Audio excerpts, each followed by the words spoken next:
সংসদে দাঁড়িয়ে জাতির জনক বঙ্গবন্ধু শেখ মুজিবুর রহমান এক বক্তৃতায় বলেছিলেন, তোমরা কি ভুলে গেছো সেই মুক্তিযোদ্ধার কথা যার একটি হাত কেটে নিয়ে পাকিস্তানি হানাদার বাহিনী বলেছিল বলবি জয় বাংলা জয় বঙ্গবন্ধু, সে বলেছিল জয় বাংলা জয় বঙ্গবন্ধু। তারপরে তার আরেকটি হাত কেটে নিয়ে বলেছিল বলবি জয় বাংলা জয় বঙ্গবন্ধু, সে বলেছিল জয় বাংলা জয় বঙ্গবন্ধু।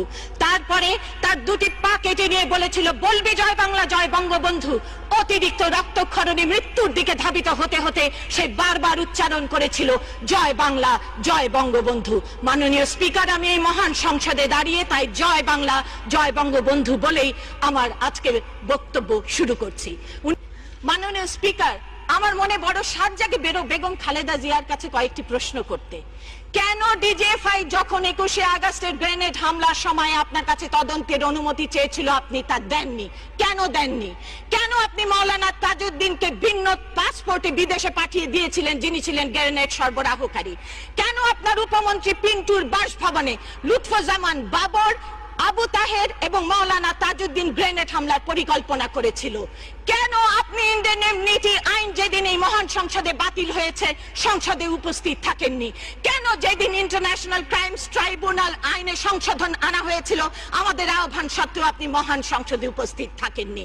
কেন জিয়াউর রহমান দালাল আইন বাতিল করে দিয়ে বঙ্গবন্ধুর সময়ে বিচারাধীন 12,000 যুদ্ধাপরাধীকে এবং 752 জন সাজাপ্রাপ্ত অপরাধীকে তিনি মুক্ত করে দিয়েছিলেন?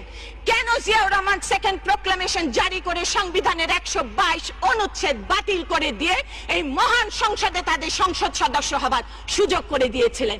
কেন গোলাম আজমের যে নাগরিকত্ব বঙ্গবন্ধু 1973 সালে বাতিল করেছিলেন তা জিয়াউর রহমান 1976 সালে তাকে ফিরিয়ে দিয়েছিলেন?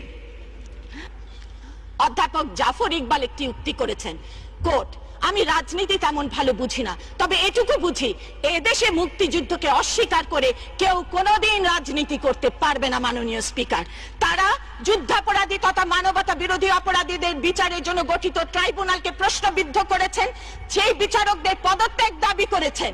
তারা তা করবেনি, কারণ মাননীয় স্পিকার, তারা তো পরিচিত সামরিক ট্রাইব্যুনালের সঙ্গে, তারা পরিচিত সেই ট্রাইব্যুনালের সঙ্গে যেখানে 1143 জন মুক্তিযোদ্ধাকে 2-3 মাসের মধ্যে রায় দিয়ে ফাঁসি কাস্টে ঝুলানো হয়েছে, যেখানে এমনকি তাদের 6 নম্বর ট্রাইব্যুনালের নিজেই বলেছেন, কোর্ট আমাকে জিয়া হুকুম দিয়েছে সকলকে জবাই করো, কেন যে ফাঁসির হুকুম দিতে হবে আমি বুঝতে পারছি না, আনকোট।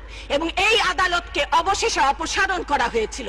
মাননীয় স্পিকার, তারা পরিচিত সেই সামরিক ট্রাইব্যুনালের সঙ্গে যেখানে সমস্ত সামরিক নিয়ম কানুন লঙ্ঘন করে একজন হাবিব রাকে ট্রাইব্যুনালের মেম্বার করা হয়েছিল।